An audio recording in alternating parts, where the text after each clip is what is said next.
Just Monica. Just Monica. Just Monica. Just Monica. Just Monica. Just Monica. Just Monica. Just Monica. So last time we began covering the creepy hidden mystery of... You should not have deleted me, Monica. I am still here, and you still want my earring. Long time.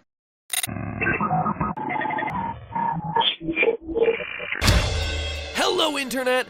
Welcome to Game Theory, and my apologies for any technical difficulties we may be having during this series. So in part 1 of this theory, we start to unearth a horror game hidden underneath the cute facade that is Doki Literature Club. We found a letter hidden in plain sight alluding to human experiments and cults, all topics that appear in Yuri's book, The Portrait of Markov, a book that just so happens to have a mysterious eye on the cover. This all led me to concoct a theory that the 4 girls from the club are actually characters from another game. A horror game, in fact, being produced by Team Salvato, and that this is the reason that Monica turned sentient in Doki. Her AI isn't meant to be contained in a mere visual novel game. But today is where things really start to go off the rails as we dive deeper into the Portrait of Markov mystery and cover the game within this game that's itself hiding a third game. Oh yeah, and by the way, if you thought Monica was bad, well then, you should start getting really scared of Yuri. As you'll know if you finish the game, the character files in the game's directory play a huge role in the plot. Monica manipulates and deletes them one by one in her quest to make you love her, and ultimately you have to delete Monica's file in order to reach the game's true ending. But there's more in these files than just character information. Each of them is a puzzle in and of themselves, left in the game to be solved by the fans. And 2 fans of DDLC in particular stepped up to the challenge. Reddit users MitHost and WarChamp7 dug deep into these files and uncovered their secrets, posting their findings to the R Visual Novels subreddit, and the lore bits they uncovered broke the Portrait of Markov mystery wide open. So the character files on your computer start as .chr files, which isn't a real file format that programs can recognize, but that doesn't mean you can't open them. If you use a text editor like Notepad, you can absolutely see what's inside, and that's exactly what they did, with the text inside each file giving them clues as to what they should be doing next. Something about this visual novel makes me go through puberty. Yuri's file was the easiest to crack. It started as a bunch of random letters and numbers, but that pile of letter vomit was actually text encoded in base 64. It's an encoding technique that converts binary data into text, specifically ASCII text, the same stuff that Bob built his army using a few years ago on YouTube. That may sound like it's really hard to decode, but all you have to do is copy it and paste it into a base 64 decoder, like this one right here. When you decrypt Yuri's file, you'll see that it's actually a short story, a creepypasta which the game's director Dan Salvato confirmed that he wrote over 2 years ago and just stuck in the game as an Easter egg. It's a spooky story to be sure, but it seems to be just that, an Easter egg. A red herring. It is nothing compared to everything else hidden in these other character files. Natsuki's file came next, which, when opened in a text editor, gave the clue that this should be opened as a PNG file. Changing the extension resulted in this odd discolored image. But for anyone who's had some experience playing around with Photoshop, this color scheme may remind you of what happens when you invert the colors on a picture. It produces those signature blues and grays. So reversing that inversion, the picture suddenly starts to look like a real picture. And not just any sort of picture, a face. Rotate the image and wrap that texture around a 3D cone, then look at the cone from above, and it turns into an image of a mysterious blonde woman with whited out eyes. This woman doesn't resemble any of the other characters in the game, or anyone talked about by him. So perhaps then she's a character from the other game being developed by Team Salvato. Maybe it's Alyssa, the girl suffering the strange illness that we heard mentioned in the letter found in the last episode. Monica's character file, when converted into a PNG, turns out to be an image of a ring with a square of black and white static in the middle. But that's not just any static, it's a QR code, was what I initially thought, but nope, it's actually way more complicated than that. And huge compliments to the guys on Reddit for solving this one. It's actually binary. Computer language. It's a bunch of ones and zeros, where one number is represented by the color black and the other number is represented by the color white. So what MidHost did was to take those black and white pixels and convert them line by line into strings of binary, then convert that binary sequence into alphanumeric text using an online converter, which resulted in yet another pile of letters and numbers. But these should be starting to look a bit more familiar, right? It's more base 64 code, which, when converted, reveals a note that really starts to bring all this together. Can you hear me? Who are you? I can't see you, but I know you're there. Yeah, you can definitely hear me. You've been watching for a while now, right? I guess I should introduce myself or something. My name is... Actually, that's stupid. You obviously already know my name. Sorry. Anyway, I'm guessing if you were able to put a stop to this, you would have done it by now. I mean, I know you're not, like, evil or anything, because you've already helped me so much. I really should thank you for that. For everything you've done. You're really like a friend to me. So, thank you. So much. I think more than anything else, I really don't want it all to be for nothing. Everyone else is dead. Maybe you already know that. I'm sure you do, actually. But it doesn't have to be that way, right? Well, there's a lot of stuff I don't understand. I don't even know if it's possible for me to understand it, but I know that this isn't my only story. I can see that now, really clearly. And I think everyone else has had that same kind of experience. Some kind of deja vu. It's the third eye, right? Anyway, I could be totally wrong about this, but I really think you might be able to do something. I think you might be able to go back, or however you want to put it, to go back and tell them what's going to happen. If they know ahead of time, then they should be able to avoid it. They should. If they remember their time with me in the other worlds, they should remember what I tell them. Yeah, I really think this might be possible, but it's up to you. I'm sorry for always being so, never mind. I know that's wrong. This is my story. It's time to be an epic hero. Both of us. 2018!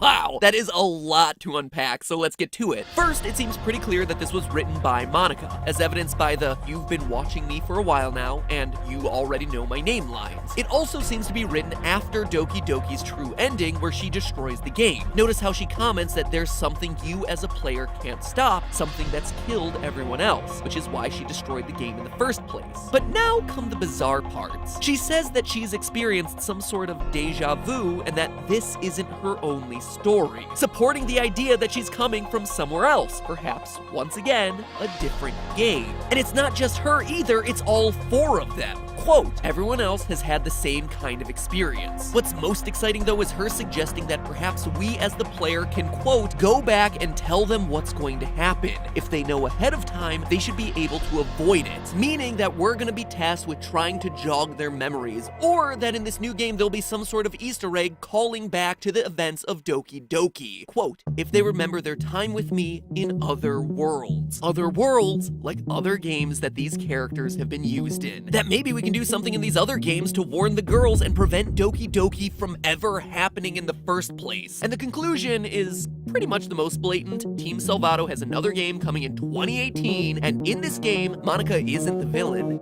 She's the hero. Of everything in Monica's letter, though, one reference in particular really stands out, blaming this deja vu on what she calls the third eye. And it's not just Monica either. This third eye is hidden throughout your time with the literature club. During Act 2, you're always given 2 regular poems. Once the game starts to break, the first poem that Netsuki gives you is a string of random letters and numbers, which at this point we're old pros at decoding. Using base 64, the text reveals a creepy hidden poem titled Open Your Third Eye, which describes the narrator taking pleasure in stabbing someone to death. The second poem that Yuri gives you seems, at first glance, to be a huge block of random words, but hidden in plain sight at the end of it is another ominous passage that describes a compulsive stabbing and concludes with the line, quote, the lust continues to linger through my veins. An ache in my muscles stems from the unreleased tension experienced by my entire body. Her third eye is drawing me closer. That's 3 characters now who've brought up this third eye. The same eye that happens to be described on the cover of the portrait of Markov. And remember what Yuri said about the plot of the book last episode. All the people trapped in the human experiments at the religious camp have this trait that turns them into killing machines that lust for blood. That trait is undeniably the third eye. All of this points to Team Salvato's new game being about human experimentation, researching a psychic phenomenon that invokes uncontrollable bloodlust in the people exposed to it. Which brings us to the last piece of the puzzle, Sayori's character file, which is by far the trickiest to decipher. In order to unlock its secrets, you need to convert it into an OGG audio file, which sounds like a lot of random noise at first. But when you open that audio in a visualizer program and then apply a spectrograph to that visualization, you reveal a QR code that, when scanned, takes you to the website projectlibitina.com. Whew, that is a ton of work just to reach a page of plain text. But the information contained within that text is eye-opening. Third eye-opening, that is. The page is an examination report dated January 5th, 2004, which describes horrifying experiments being performed on a 3-year-old psychic girl with the first name Libitina. Her last name is left blank. Another blank name appears at the bottom of the page, another subject who was terminated earlier. Based on the context of the redacted poem we covered last episode, it's my guess that this girl is Alyssa. Even the number of letters in Alyssa match the number of redacted letters in the name. That's far from the only parallel to the portrait of Markov that we see here, though. A note to the head doctor at the bottom of the page reads, quote, "You are choosing to avoid the measures necessary to prevent a repeat scenario, Doctor. Will you not have as much faith in your personnel as you do in your God?" End quote. Yuri says that the book is set in a religious camp that was turned into a human experiment prison, which lines up pretty well with this mysterious doctor's reported devotion to a god of some kind, and the redacted poem's allusion to joining this mysterious family. Judging from the various notes on this webpage, the tests performed on the 3-year-old were all about activating Libitina's third eye, that lust for blood, which proved successful, but then, based on the failed test results, Libitina is then unable to suppress. But not only are we getting more and more clues as to the next game Team Salvato is working on, we're actually seeing exactly how our favorite clubmates are gonna fit into the story, because I am confident 3-year-old Libitina grows up to be one of the 4 girls we see in Doki Doki Literature Club. And what's more, I can prove exactly which one it is. Libitina is a 3-year-old, and her height and weight are both average for her age, so there's not much to go on there. But if we look a bit further down the page, we see a list of noted behaviors that the researchers say should be ignored in future examinations. Twitching, vocal tics, biting, epiphoria, vomiting, screaming, harm to examiner, harm to self, misplaced laughter. There's one character who we see display almost all of these traits during Doki Doki Literature Club, particularly in that second act, Yuri. Once the game bugs out, Yuri's dialogue becomes the most erratic. We repeatedly see her eyes twitching when she talks to us, she screams a fair bit, laughs erratically at a few points, and that bit about self-harm? Well, I don't think I need to explain that one. But these aren't the only clues that we have to go on. There are 2 more things that absolutely confirm that Yuri is Libitina. The first is her age. Libitina was born January 5th, 2001, which would make her 17 years old in 2018, the year that Project Libitina is set to release. As the only member of the Literature Club in senior year, Yuri is the only one of the girls in the right age range to be Libitina. But there's also one more piece of crucial evidence that absolutely clinches this theory, and the evidence isn't found in the game itself, or even in its data, or a random hidden webpage, but rather in the Doki Doki Literature Club merchandise store. Yeah! This guy is hiding clues in more places than Scott Cawthon. Team Salvato might not be offering much in terms of merch items, but the few items that are present reveal some very interesting details. So let's look at the posters. 4 of them are simply CG of each girl taken straight from the game. Nothing too exciting there. Another 4 are creepy original artwork featuring iconic quotes from the characters. Between all of these, there's this running motif of the girls being tied up in a red string. Even Monica has a bow wrapped around her, but Yuri doesn't seem to possess these strings. In fact, all of the red strings seem to be emerging from her heart, from this flower, whatever this is, ensnaring all the other girls, an allusion to Libitina's psychic influence over everyone else. But if that doesn't convince you, there are 2 more posters for sale featuring original artwork. One of these is a surprisingly cute picture of Monica handing you the song she sings you at the end of the game. It's cute. It's very cute. The last poster, called Yuri Unhinged, is a bit different. And when I say a bit different, I mean completely different from anything else in the game or on the site. It shows the quiet bookworm Yuri sitting in the classroom at sunset, toying with a knife. For someone unhinged, her posture seems oddly relaxed, even confident. In fact, it's the most confident we've ever seen her, like she's in full control of the situation. And behind her, we see all sorts of ominous text scrawled on the blackboard. And to her right, we see a poster. A poster with a big ol' Illuminati confirmed eye in the middle and the words "Help Me" scribbled along the top. This is the third eye, Yuri's third eye, and this is the only artwork where we see it depicted. Illuminati confirmed, Yuri as Libitina confirmed. Doki Doki Literature Club isn't just a free game made to promote Team Salvato's upcoming horror title, it's a part of Project Libitina. Monica is the upcoming game's protagonist, while Yuri is the monster at the center of the story, Libitina herself. This is why Yuri was so attached to the Portrait of Markov story. It is her story, and the disconnect from being put in the wrong game is the reason that Monica becomes self-aware. But hey, that's Game Theory.